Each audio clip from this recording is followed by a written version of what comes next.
Thanks for listening to our podcast, Living Life with the Rogers. My name is Cameron. And I'm Kira, and this is a lifestyle podcast where we talk about hashtag all the things and share our unpopular opinions. Tune in. Hello, everybody. We are back. We're back. We're back, baby. We are in season 3, which is kind of wild. Episode 1. I'm still confused, though, because season 2 only had 9 episodes. Don't you have to have 10 episodes to officially complete a season? Well, I'm gonna check with the podcast crew, our management staff, which is myself, and we'll get back to you on that. I mean, everybody seems to get into podcasting and intends the golden rule. We did 9 and we limped to the finish, partially because you were morbidly pregnant. No, I think I had a baby when we finished. No, oh yeah, we did. The last couple episodes, you had our 4th. And we did 9, so pat ourselves on the back. We did it. Good enough for government work. Yeah, so let's season 3. We make the rules. It's season 3, whether you like it or not, folks. Well, also we got kicked out of our recording studio because our recording studio, which was also our closet, is now Delaney's room because we're running out of space. So now we're in the corner of our basement and we're making it work. Yeah, I'm kind of curious to see over the course of time where we're going to land. Right now we're in the homeschool room / basement. Maybe we'll be in the utility room for season 4. I mean, join us for the adventure. It's a revolving studio. All right, well, I'm kind of excited about this topic today. And obviously, we're going to steal the name from Tay-Swift. Kira is a self-proclaimed Swiftie, which I've heard there's only about 100 Swifties in the world, so there's not many of them. We have one here, and so it's such a privilege and honor to have you on our show. You want to give us the title of today? Well, am I going to get copyright infringement? Yeah, maybe we have to. I mean, well, I'll check with my management again, but yeah, maybe we have to reference and say this is from Taylor Swift. Yeah, so as long as you give her credit and you don't get copyright issues. Yeah, nothing that we say here is an original thought. True. Well, smallest man that ever lived. Only the greatest song on her new album, The Tortured Poets Department. I got an idea. Why don't you just keep whispering quiet? It's it lulls people to sleep. You're it's from the tortured. And they're like, what? I think that song has the greatest bridge she's ever written. I'm going to go on the record and say that. It is so epic. And I heard that Swifties were marching to that song outside of her stadiums during the Eras tour.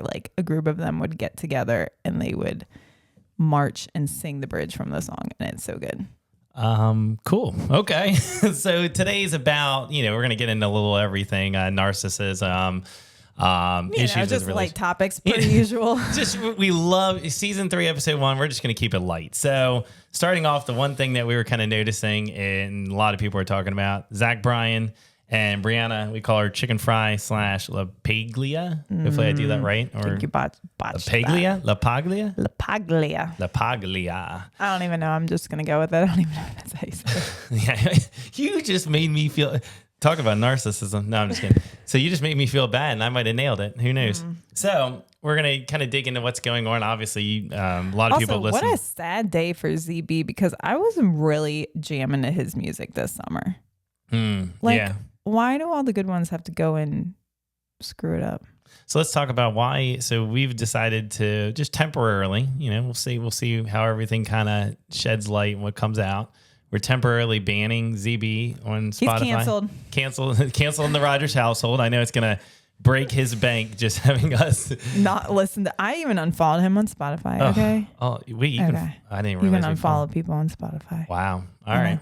So he's blocked. So that's official. That's a huge win for the Rogers. Huge loss for ZB. So lots going out there with Dave Portnoy and a lot of other people talking about what she experienced last year with him. And that kind of hits home for me. I've definitely, obviously in our marriage showed a little bit of narcissism. And it's hard because when you're in it, that would just seem so normal to you. But then to people that are healthy and have a great mindset, the abuse that it delivers, that a narcissistic person gives to somebody is heavy, and it's a heavy weight. And their story is they were only together for a year, and I'm sure for her it felt like 5 years. Well, it's hard too because a lot of the people that end up being victims. I don't want to say like girls, because it happens to men too. It's not, it's not one gender over the other. But a lot of times it's sad because the victims end up being people that like are super just like loving and see the best in people. Like they're super optimistic and they assume the best. And so they like go in thinking like, yeah, of course, like this person is good. Like, of course I'm going to be treated in a respectful way. You don't ever want to think the worst of somebody. And so then like, because I've done that in the past, because I tend to look on the more optimistic side and give people the benefit of the doubt. And so you're just assuming the best. And then like you're trying to talk yourself into like, no, it's fine. Like, it's not that big of a deal. Like, they're still good. Like, so it's sad. And then before you know it, you're like, oh, like, shoot, no, this is a cycle that I'm stuck in. But from the get-go, you don't just assume that people are bad or that they are going to, abuse you. Like, you don't ever go in thinking that. I think that's like just something to note. Well, how could you ever open yourself to love or a relationship if you're just assuming the worst in everything? So you kind of have to, test the waters, get to know somebody. But here's a tricky thing with narcissism is it starts off, the person's charismatic usually. And so they start off very, everybody loves them, right? I mean, they're a lovable person. If you have a short 5-minute conversation, if you interact with them for a short amount of time, I mean, that person's awesome. You would have a rave review, right? I would Yelp review you and give you 5 stars. So the initial, interactions are always awesome. Or I shouldn't say always, but for the majority, right? And I also learned, obviously there's certain depths to narcissism. There's very minor issues, and then it goes as far as being diagnosed with NPD, which is that narcissism personality disorder. And so there's a spectrum. And so, people fall throughout different areas on that. I kind of looked up this info because I thought it was going to, me. Webster, we're back to Webster. No, we're not back to Webster. We're WebsterDictionary.com. Yeah, and this came off Googles.com, I think, if you heard of that before. So, there's a couple of traits of NPD, which is lack of empathy, exaggerating achievements and talents, fantasizing about unlimited success, power, brilliance, beauty, or ideal love, or believing that they are special and can only be understood by other special or high status people. So those are like your red flags, if you will, right? Like yeah, you're saying, like those are like things that like, hey, if you notice any of these things in someone, that it's a problem. Correct. And so that's high on the spectrum. When you're, if somebody's diagnosed with NPD at this point, it's a big deal. And so if for somebody who has a minor version of this, you'll see hints of these traits. For somebody that's major in it, I mean, never any empathy, never any apologies, never, any remorse. Well, that's what's crazy. Like a lot of the things that she was saying, Brianna was saying about ZB, we ain't even going to say his name around these parts. Is that the way he talked to other people? Like it was always like constantly like putting other people down and making himself be greater. It's like that obsession with self, I think, is one of the biggest red flags when it comes to a narcissist. Is like will do anything they can just to make themselves seem like they are the shiz. Yeah. And as I reflected on their story, I've kind of sat and had to be humble myself and realize like, man, I definitely had this. I mean, we can have a whole podcast about that, about early in our marriage. Just, I couldn't take blame for anything. I couldn't just admit that it was my fault because there was a lack of maturity. There was a lack of, I thought if I admitted fault, I was a failure and that was going to define me. And so I always made sure it was somebody else's fault. So I've definitely had some traits of this for sure. Lack of accountability, I think, is another big one. If you notice, like someone can never apologize for things that they do wrong. Red flag. Correct. And so other people have brought it to light. My relationship with God is, that's done the most service to me because it's brought, God's disciplined me and set me straight. And you set me straight. And so I thank God he's gotten a hold of me and he can work on this. But I think the situation with ZB and Brianna is like, this is how nasty you can get. And it's 1 year. And there's people with family members. There's people in relationships that, I mean, they hang on to the fact that these people are still charismatic. And there's this like aura about them that's like a magnetic drawing that brings you in. Then when you go through the dark times, you still rely on why you fell in love, on that charismatic personality, and it's hard to let go. Yeah, you'll focus on the good too. Like I feel like someone will give you like one little like scrap of goodness and you're like, oh, see, it's still fine. And then you ignore like the 10 other, things that happened that were horrible. It's like you'll just have these little scraps and you'll just hang on to that as your hope for that this person's going to change or do better or it's going to be different. So that's another hard thing is like, that's kind of what you were speaking to is like you'll kind of put on the blinders to all of the horrible things that are happening because you just hang on to the glimmers of good. Correct. Yeah, 1,000%. And the one trait we kind of picked up on as, we were both listening to that podcast and hearing more, from her side, obviously we're kind of waiting to see, there's always two sides of the story, but man, is her side really telling. And, as far as potentially having an NDA, with $12 million, I mean, this is craziness. But the one trait we kind of picked up on is, unprocessed trauma. And, you hear, like, at least from what we're aware of with ZB, okay, you're in the military. It seems like he just wants to spend some time alone. I don't know how his upbringing was. There's a lot of questions. Yeah, he said something about his mom. Like, I think his mom's passed away, and he said something about, going to her site and wanting to tell her something, but then he was like, oh, she would have never showed up anyway. So he's alluding to childhood trauma and then military, what is that, PTSD? Yes. Yeah. So she's even said like, oh, he's dealing with stuff like that. And again, that she would use that to justify staying is, well, he needs me. He's struggling. He's working through some things. But again, it's like, people are dealing with things. Horrible things happen to people. Like I'm not, I feel sorry for him in that sense that he's had some things happen to him that are hard and are causing him, emotional instability. But at the end of the day, that person has to take responsibility for what happened to them and do everything that they can to heal from that trauma so that it's not bleeding out onto others, because it's never an excuse to treat somebody that horribly. It's just not. Well, and the reality is everybody has some sort of trauma, right? So if you're on this side of the earth, you're going to experience something. And whether it's through childhood, whether it's through your jobs, relationships, just stepping out the front door, trauma could be right around the corner.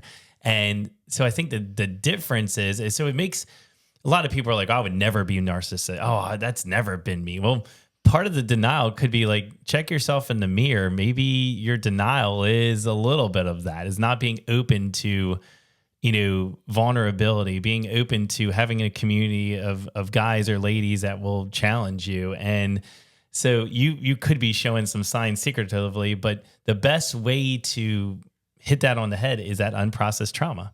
Have you taken any time, we did this last night. You brought up a good question. Like, think about the tough seasons of life. Hardest moments of your life. Yeah, the hardest moments of your life, and can you visualize it? And we spent and I think a good way to know is like, does it still hurt? When you think of those hard moments in your life, like, are you still actively like, is your heart still actively like aching? That sounds so emo. Oh, that was good. But it's like, can you look on it and be like, wow, that was hard, but I see how God brought me through that. I see how I've grown. I see how I've changed. I can appreciate that season? Or is it just still feel like you're living in that moment and the pain is like fresh and raw? And it's like, that'll tell you right there, you still have some healing to do. Yeah, that's amazing. And so you hit the nail on the head there, is take the time to process. And we had this conversation as well. We live in an era, I mean, the past generation, it was like, brush it under the rug. A couple generations before us, it was definitely sweep everything under the rug, rub dirt on it. That was kind of the motto. And it wasn't cool. Like if you had a therapist, they were like, man, what's wrong with you? You belong in a psych ward if you have a therapist. Oh, like what's wrong with you? And now it's like, if you don't have a therapist, it's like a red flag. It's like, wait, you don't go to therapy? What's wrong? Like, yeah. And I could literally like 2 clicks of an app and I can be into a therapy session nowadays. So, but here's what's interesting is, so our generation, we have all this access, but you see a lot of people in denial and they don't take advantage of it, right? Or they get into it, but they can't like show any growth, can't take that. They might take 1 or 2 steps and they go right back into that pit. It's a trap. Yeah, I mean, a therapist can tell you all the right things to do, but at the end of the day, you have to put in the work and you have to go and get quiet and deal with yourself and deal with your pain. So it's like if you're going to the therapist, but you're not taking what they're saying and putting into action, then you're not going to be any better off than when you started. So, yep. So that's kind of hard. So to me, a huge step though is just start going back to that trauma, even just getting that off your chest and to a friend, a Bible study, counselor, anybody really. And then from there, then you can start. I mean, this is where things, I feel like it needs to go to another level. And I think the difference that believers have is we have a powerful God that we can go to. And that God wants to take all over. He was there through our lows. He's there, in our highs. And he wants to, be there with us. And so I think having the special power of the Holy Spirit and God, it's all fancy ways of basically saying we have the creator of this earth that is there for you. He's your ultimate counselor. So I do believe in therapy. I've been in counseling. And it's the greatest thing ever. And my homework when I got home from the counseling session was to sit with God, talk to those other people. Like there was more to it than just going to these sessions, talking. Okay, I got it off my chest. Well, that's a huge, huge step. Well, and sometimes you have to have conversations with other people as a part of your healing too. So that could be another piece of it. So yeah, there's always like work to be done. Like a therapist is really good at asking the right questions to kind of get it all out. Yes. And really see like, okay, where is these areas? Like maybe you don't even realize something's bothering you, but they're good at asking the right questions to figure that out. But then, yeah, at the end of the day, it's like, okay, but now you're going to have to go take charge of this healing. Correct. Yeah. So that's the start of the work in the therapy. And then we go from there. But that's the issue is when you deal with narcissistic people and we're hearing this story and we're making some assumptions. We haven't heard both sides, but you realize there's no change. Like how long do you have to wait and be in it till change? And yeah, what is it? That's an interesting question because it's like, how many chances do you give someone? Because there's grace. Grace comes in here. Nobody's perfect. So if you're in a committed relationship, you're going to have some forgiveness and grace for your partner because they're going to screw up. But it's like, when does that go too far? So it's like, how many chances does somebody get? And it's like, in my head, it's like 1, 2 at the most, and it's done. Is it like the old school 3 strikes you're out of the sort old of ball game? I don't even know if it should get to 3 though. It's like, okay, you screw up once, let me give you another chance, right? Then you screw up again. Okay, well now it's becoming a pattern, right? Because it's like that first time was like your get out of jail free card. It was like, I'm gonna give you the opportunity to prove to me that you want to change and you want to grow and you're not gonna make this mistake again. But it's like once it becomes that second time for me, I don't even know if I could get to 3. But I mean that's not each their own. Not you, Kira. Come on, give yourself some credit. It's like, then that's a pattern. That's somebody showing. I was talking about this last night. I was like, I love the quote, if they want to, they would, because it's like, that's somebody showing that they really don't want to change. They're just interested in continuing to live in their trauma and their pain. And it's like, how are their behaviors ever going to change? Yeah. And so I've read some books from Dr. Caroline Leaf, and she's big on like, you change your way of thinking. There's pathways in your brain that are set up. So when you're a narcissist, your pathways are just continuing in that cycle. So to forge a new path, you need to change those pathways, and you change those pathways by creating new disciplined habits. So I'll speak to the Christian community. There's a lot of people that are just, oh, you just give everything to God. Oh, you give it all to God. You give it to God. And it's like, that's great.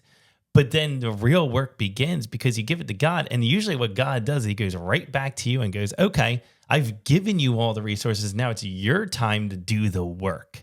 And that's what we're going back to the homework of it all. And so there's a lot of Christians that are like, oh, God's just going to heal. And no, not if you're just sitting there. You have to do something. So another book I read was Atomic Habits. It talked about setting small habits. So if you want to learn how to play the guitar, sit the guitar somewhere you can see it. Start by just playing for like a minute. Do a minute a day. Then go to 2 minutes. Then go to 5 minutes. Go to 10 minutes. That same discipline should be in the walk of healing from narcissism or healing from any trauma. Let's start with baby steps. Let's get it out in the open. Then from there, let's do our homework. Anytime you feel like you're just angry or you want to snap, well, take a deep breath. Well, let's work on breathing techniques. Like therapists will walk you through these techniques, walk you through this homework, and take baby steps on changing the course. Because that's the huge thing, is a lot of these stories, it just always is this way, and they don't want to change. And there's power in healing and change in God, but God can do it all. He can force us, but he loves us so much, he gives us free will to live in that sin, right? Yeah, another story it's a movie. I don't know if it's based off of a true story, but we rewatched It Ends With Us last night. I had seen it in theaters, and then I was like, Kim, you need to watch this because it's so good. I read that book in like 3 days. It's Colleen Hoover. But you got a lot of her books, don't you? Yeah, I like a lot of her books.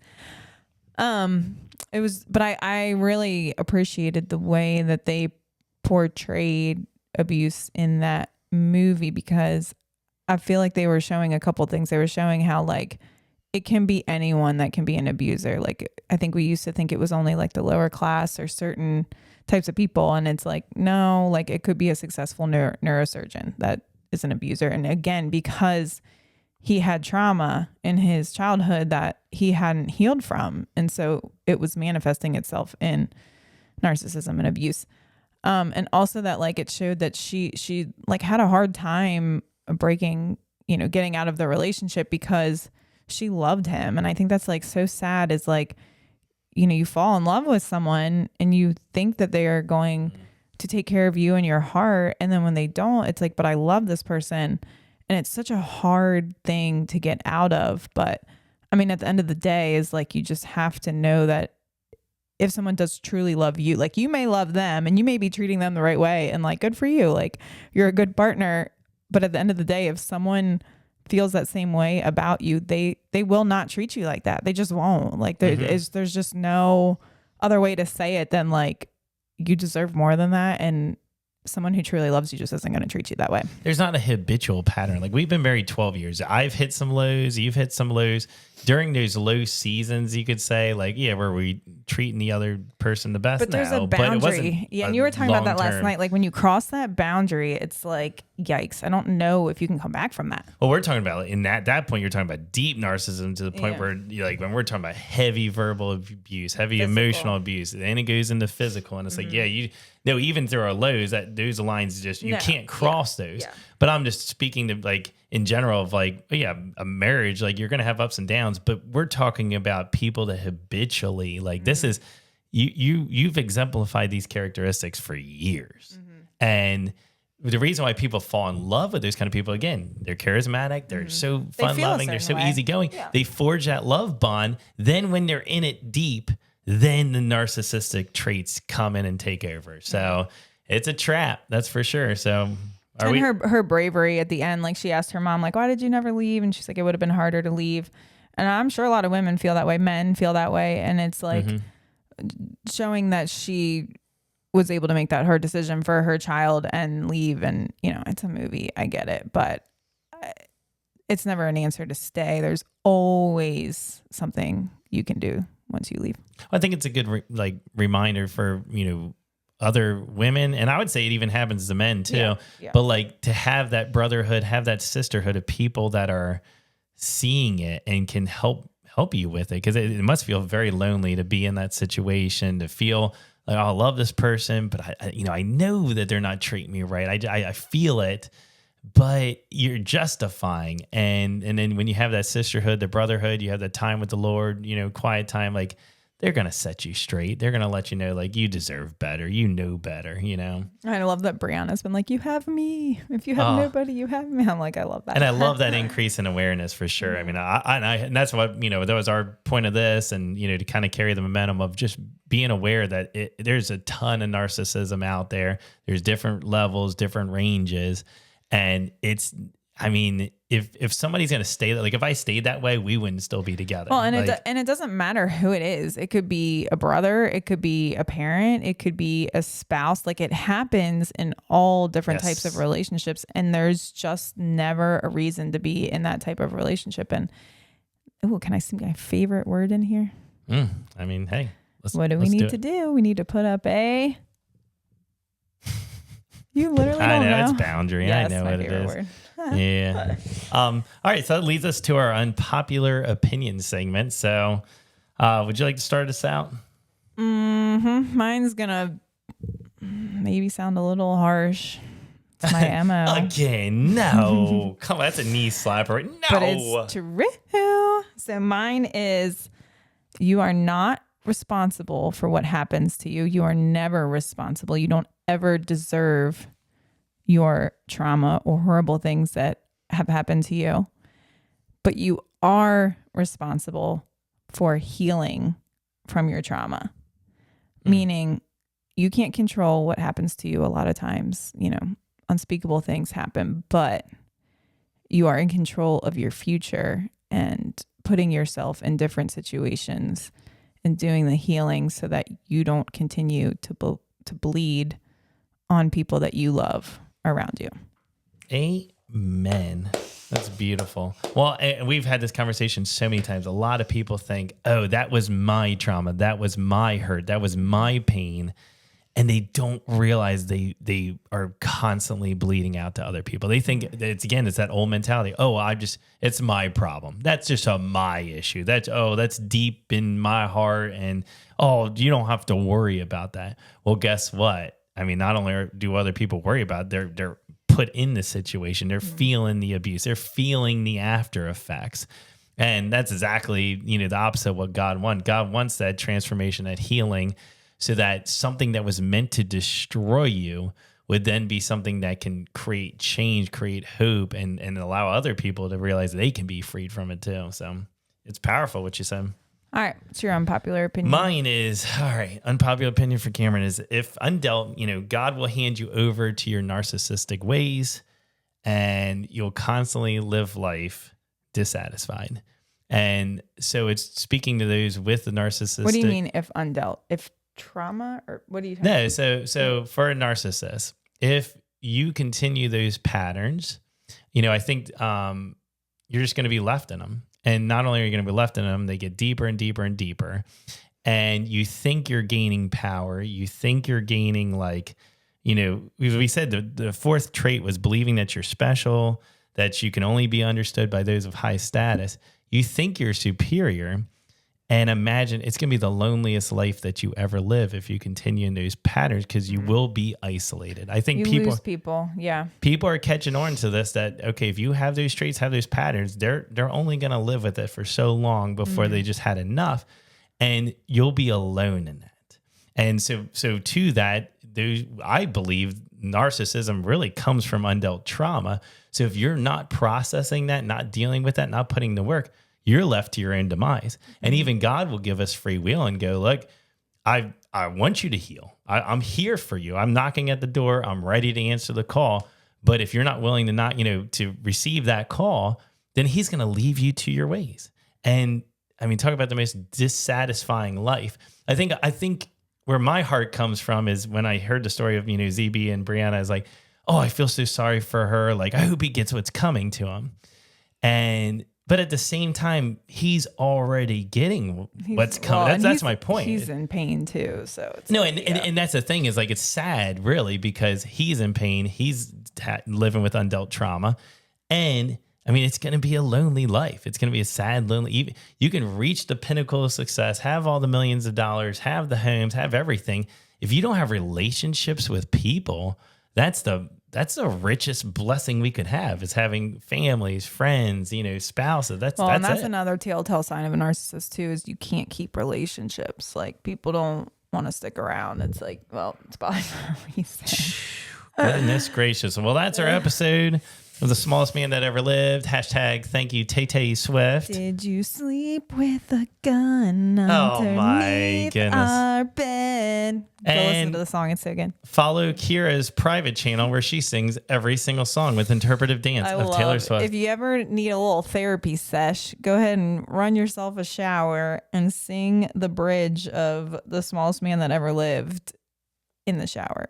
Scream it, and you'll feel much better. And if you do, I guess share your experience with us and living life with the Rogers family. You deserve prison, but you won't get time. You'll Slide into inboxes and slip through the bars. I'm just seeing how far this goes. Keep going.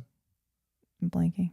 Oh my goodness, great. All right, well, we'll post the lyrics for you so that way if you want to have your shower session. Now, the only thing I wouldn't say is try not to take your phone in the shower. You would probably destroy Yeah, it. you can prop it up on the top of the... Do you print it and then laminate it? No, you have to memorize it first, and then you can scream yell it. Okay, cool. Well, thanks for joining us. We're so excited to be back and have this discussion, and we look forward to the next one. See ya. Bye.